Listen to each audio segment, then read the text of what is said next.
If one theme has dominated this presidential campaign in both parties, it is that Washington is out of touch. Our number one story tonight, Washington is so out of touch it's not funny, but Washington is laughing anyway. Saturday night was President Bush's final gridiron dinner with 600 of the nation's most powerful journalists and politicians, including 13 members of the Bush cabinet and his Joint Chiefs Chairman. This week's Joint Chiefs Chairman.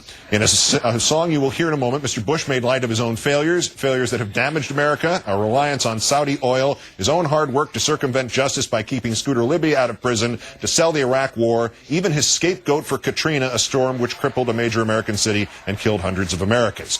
Washington's elite cheered him on, as you will see. The dinner is traditionally off the record, but it's not off our record. So here, courtesy YouTube and somebody's cell phone, the high or low lights. I spend my days clearing brush. I clear my head of all the fuss. Like a fuss you made over Harriet and Brownie. Down the lane I look and here comes Scooter, finally free of the prosecutor. And then I wait and look around me at the old walls that surround me, and I realize I was only dreaming. For there's Condi and Dick, my old compadre, talking to me about some oil-rich Saudi. But soon I'll touch the brown, brown grass of home. Dick Cheney strolling with documents he's been withholding. The brown, brown grass of home. With us tonight, MSNBC political analyst Rachel Maddow, host of her own program weeknights on Air America Radio. Great, thanks for your time tonight, and welcome to softball. Yeah. Apart from finally discovering something he's comparatively good at, because he was keeping that tune pretty much all the way through. That was actually pretty good. Yeah. The content matter. Was it a little over the line given the nature of the stuff he's singing about? My general rule about other people's political humor is that you earn yourself more leeway by being more funny.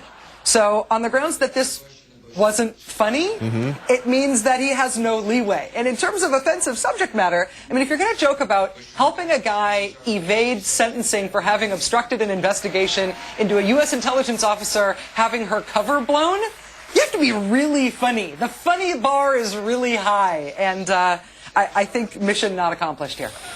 All right, that begs a question here. Maybe this is an aesthetic question more than a political content question, but it was so bad, how come it was getting laughs?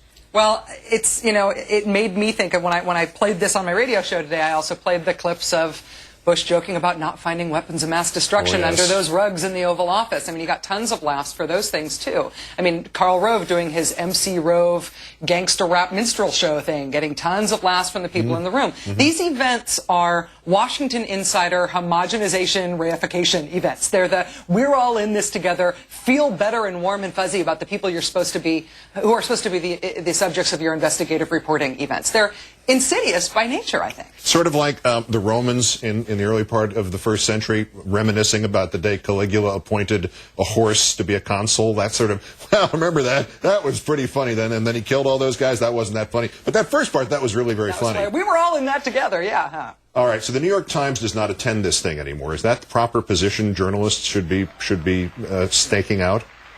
I don't know if there's always a proper position. I'd say yes. If I were invited to one of these things, which shockingly I haven't been, I would say no. Everybody gets to make their own decisions about these things, but you've got to figure out what the cost is. If the point of the event is to make you feel personally warm and personally connected to the people who are supposed to be the subjects of your reporting, you have to decide whether the chicken breast and the ego boost and the free drinks is worth you no longer knowing why it is that you have the job title journalist. All right, let's spin this back into the campaign with Obama's victory in Mississippi tonight. Of the three candidates out there still standing, who is the most and least likely to participate in this sort of inciting, joking about issues that, you know, have destroyed American lives?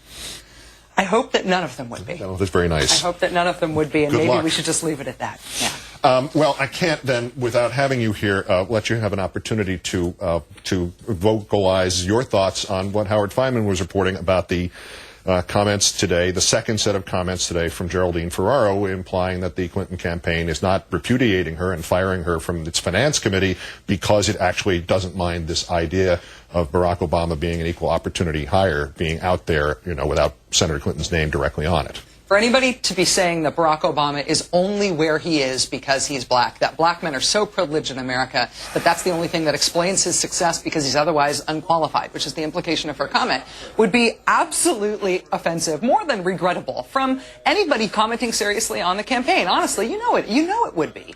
But for this to come from somebody who's an official part of the campaign and the campaign to not disavow that person and distance themselves is, it's an incredible decision, and it therefore does make us question whether they're doing this on purpose for some reason. Yeah. If we heard this from Robert Novak, if we heard this from Glenn Beck, if we heard this from Bill O'Reilly, we'd be appalled. Yeah. I don't think we'd necessarily hear it from some of them, but I'm damning them with faint praise. Yeah. Rachel Maddow of Air America and MSNBC, great thanks. Thank you, Keith. Needless to say, there will be a special comment on the campaign of Senator Hillary Rodham Clinton on tomorrow night's edition of Countdown.